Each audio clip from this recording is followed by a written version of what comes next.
국민 여러분, 안녕하십니까? 여기는 대한민국 대표 정치 전문 플랫폼 한국정치TV입니다. 더불어민주당은 최근 정부의 서울 양평 고속도로 노선 변경의 배경에 김건희 여사가 있다는 주장을 하고 있습니다. 그런데 그런 고속도로 노선 변경이 2년 전에는 민주당이 요구한 것이었다는 사실이 언론 매체들의 취재를 통해 밝혀졌습니다. 특히 민주당의 요구에 따라 노선이 변경될 경우 IC가 들어서는 지역 바로 인근에 민주당 소속 김부겸 전 국무총리의 땅이 있는 것으로 확인됐습니다. 이에 대해 국민의힘은 민주당이 주장하는 김건희 특혜론 논리대로라면 양평 고속도로 노선 변경과 관련해서 김부겸 전 총리와 문재인 전 정부도 똑같은 음모론으로부터 자유로울 수 없다는 입장입니다.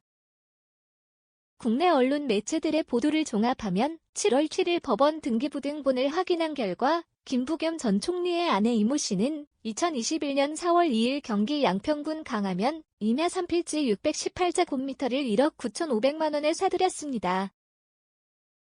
그런데 이 땅은 이때까지만 해도 서울 양평 고속도로와는 무관한 땅이었습니다. 당시 고속도로 원하는 강화면을 지나지 않고 북쪽 광주시를 가로질러 양평 양서면으로 향하는 것이었고 해당 내용으로 예비타당성 조사까지 통과한 상태였습니다. 하지만 김부겸 전 총리가 땅을 산 지 한 달 뒤 당시 여주 양평 민주당 지역위원회가 당정 협의를 거쳐 고속도로 노선의 변경을 요구했습니다. 2021년 5월 당시 경기 여주 양평의 민주당 최재관 지역위원장은 당시 민주당 소속 정동균 양평군수와 당정협의회를 갖고 지역주민 요구사항을 전달했습니다. 핵심은 서울 양평 고속도로 구간에 강화 IC를 설치해달라는 것이었다.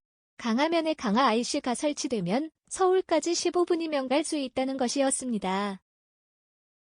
이것은 김부겸 전 총리가 총리에 지명된 4월 11일 이후에 일어난 일입니다. 같은 달에 민주당 소속인 당시 정동균 양평군수도 지역 언론 인터뷰에서 강화면으로 들어올 수 있는 IC가 있어야 한다고 주장했습니다.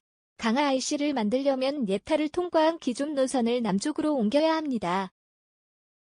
결국 지난해 7월 양평구는 민주당 인사들이 주장했던 강화 IC 설치를 포함하는 대안 노선을 비롯 고속도로 후보 노선 3개안을 새로 들어선 윤석열 정부에 제시했습니다.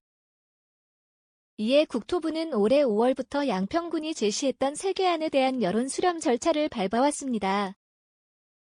이런 가운데 노선 변경은 지역 요구라던 민주당에서 느닷없이 음모론을 내놨습니다. 대안 노선이 김건희 여사 가족 땅에 고속도로 분기점을 만들어주려는 것 아니냐는 주장이었다. 이에 대해 지역 부동산 관계자는 노선이 대안으로 변경됐을 때 김건희 여사네 땅은 근처에 진출입로도 없는 고속도로 정점가 생기는데 불과하다고 지적했습니다.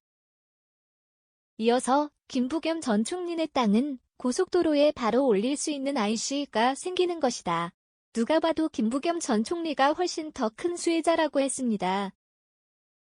한편 김부겸 전 총리는 올해 초 자신의 강화면 땅을 임야에서 대지, 도로 등으로 용도를 변경하고 지하 1층 지상 2층 연면적 60평짜리 건물을 지었습니다. 김부겸 전 총리 측은 땅이 몇천 평 있으면 오해받을 만하지만 총리가 고작 190평 땅 위에 60평 집값 올리려고 강화 IC를 요구했겠느냐는 입장이라고 합니다. 지금까지 대한민국 대표 정치 전문 플랫폼 한국정치TV였습니다.